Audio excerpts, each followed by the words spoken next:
The following is a sermon that was preached at Hope Lutheran Church in Manhattan, Kansas. For more information about our church or to watch and listen to past sermons from Hope, visit manhattanhope.com. Thank you for listening. Last week, as we wrapped up our sermon and worship series and discussion series, Joining Jesus on His Mission, one of the things that we talked about and focused on and were reminded of was that when it comes to joining Jesus on His mission, we don't go alone.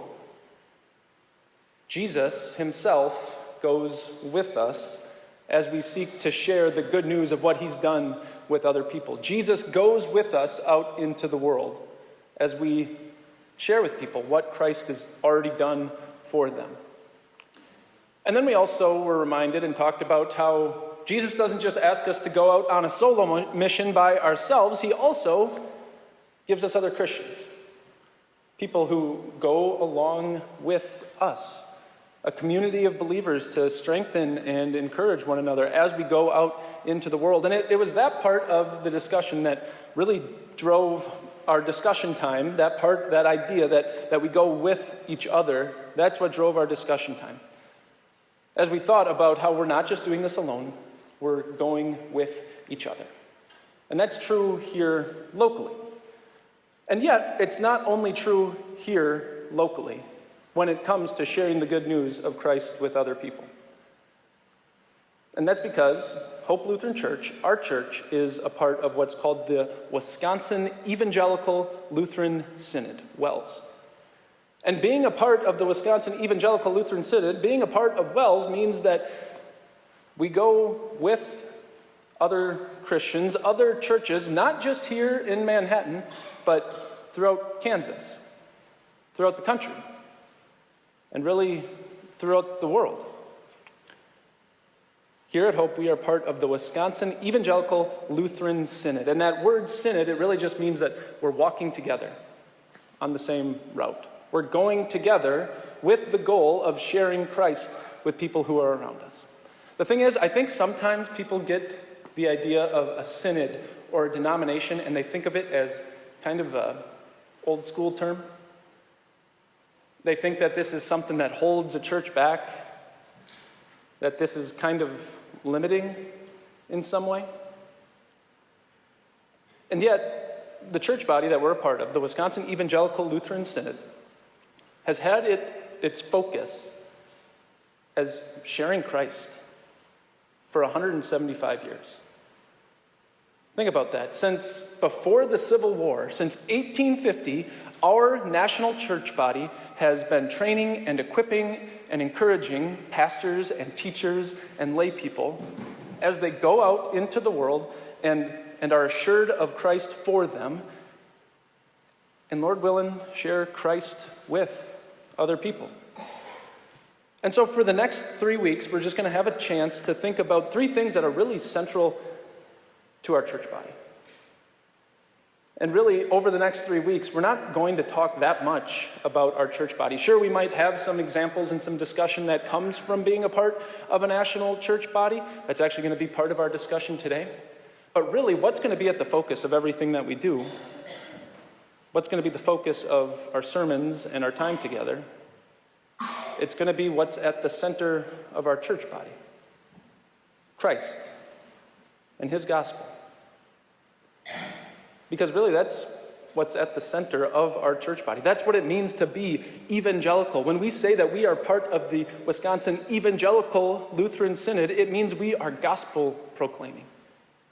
It means we want to just put Christ at the center of everything that we do. And so this week we're thinking about how Christ came for us. Next week, as we're meeting with Pastor Matt Vogt for our Everyone Outreach workshop, we're going to think about how Christ works through us. And then on Reformation, we get to be reminded that Christ is with us in everything that we do. And so to see Christ for us and His work for us, we're going to turn to Romans chapter 5, verses 6 through 10.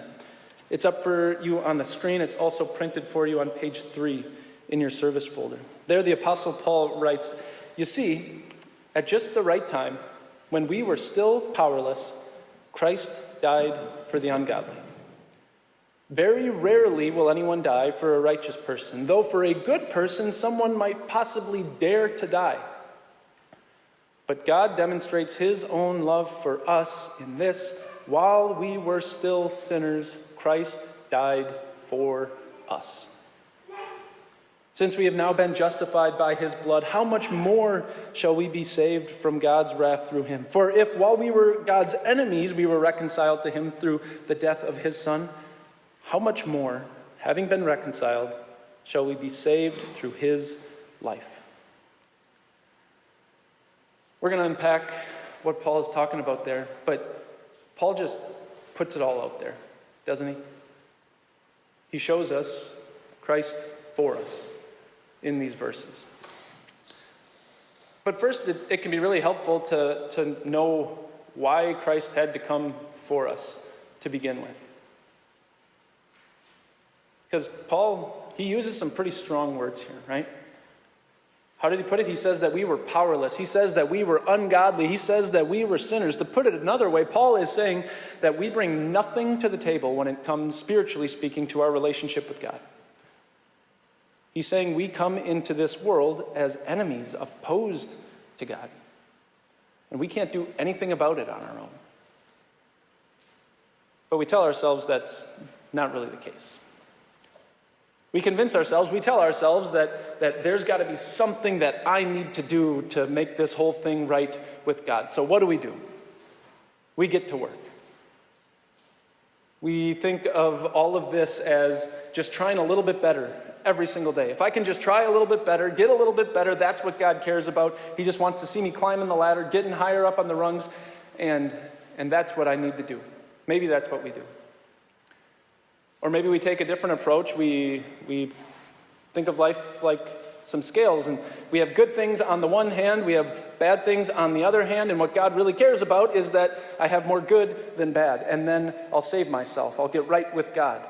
This is how I'm going to take care of the problem and the tension that I'm feeling in my relationship between me and God. Or maybe it's not one of those two. Maybe it's a third one where I look at my neighbor who's next to me. I look at the people down the street. I look at the people on social media, on the news, and I say, well, I know I'm not perfect, but I'm at least not those people over there. We have all of these ways that we think this is about us and what we can do. But here and in other places, Paul is crystal clear. He doesn't hold back. He's saying that we come into this world spiritually dead. Not only mostly dead, totally and completely dead. Powerless, ungodly, sinners. Going the opposite direction, away from God. Unable to help or save ourselves. And you might expect that God, when he sees us like that, would just cast us off. Consider us a lost cause. Think that we're not worth it. After all, isn't that kind of what we do with people when they start to be a little bit of a burden to us? When someone's not giving us anything in return, what do? We often distance ourselves from them. We slowly but surely pull away from them. We don't answer their text messages. You could think of all the different ways that we do this kind of thing, where we distance ourselves from people when it doesn't seem like we're getting anything in return out of the relationship. And yet what's crazy, and yet what's true, is what God did instead. Instead, God did this remarkable thing. He sent his Son to live and to die and to rise for us. When we were still powerless, when we brought nothing to the table, Christ died for the ungodly. Christ for us. Christ for you. And to highlight just how absurd this whole thing is, that's why Paul said, and it's a little confusing, and so we'll unpack it. Very rarely will anyone die for a righteous person, though for a good person, someone might possibly dare to die. What's Paul getting at there? He's saying that it maybe would have made some sense if we were quote-unquote good people for God to come and save us. If we had been doing all the right things, if we had been good and righteous, it maybe possibly would have made sense for God to come and save us. And he uses this human example. You might possibly see someone give up their life for a good person, for a righteous person. You might possibly see that kind of sacrifice out in the world. But even that kind of sacrifice, it hardly ever happens. Hardly ever will anyone give their life to save another person, no matter how good they are. And yet, that's what Christ did for us when we were powerless, when we were ungodly, when we were sinners. We weren't even close to being righteous or good, according to the standard that God has set. And yet Christ came for us. God demonstrates his own love for us in this. While we were still sinners, Christ died for us. Christ for us. Christ for you. And Paul says the result of all of this, he uses this word justification. He says we are justified by his blood. That word justified, it just means declared not guilty. It means that when we stand in the heavenly courtroom, when we stand before God and the sentence is laid down on us, we are going to be justified. We are going to be declared not guilty, even though we were powerless and ungodly and sinners. Because of what Christ has done for us, we aren't going to be held accountable for what all of that deserves. We are justified. We are declared not guilty because of Christ for us, because of Christ for you. And then Paul doesn't stop there. He keeps piling it on. He says we are reconciled to God. Where there used to be hostility and separation, now there's peace and harmony, Paul is saying. There's peace and harmony between us and God. And that means God's not out to get you. It means God's not holding anything against you. And the proof he points to is his Son, Jesus Christ, and his life and his death and his resurrection for us, for you. Christ for us, Christ for you. That's what Paul wants you and me to hear. That's what we need to hear. That Christ has done everything for us and for our salvation.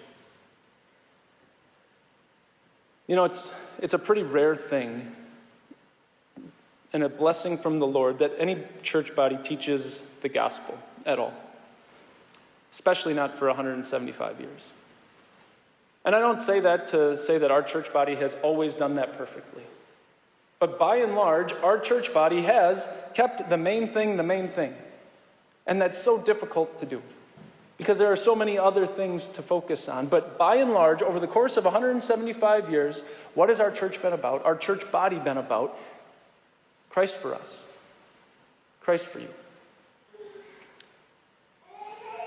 And before we start to point at ourselves and puff our chests up, the reminder that Paul has for us is that this isn't because of anything we've done. This is grace upon grace upon grace that God has shown to us. This is grace upon grace upon grace as God continues to give us Christ. Christ who's done everything for us. That's true of our church body. That's true of our congregation here in Manhattan. That's true for each and every one of us.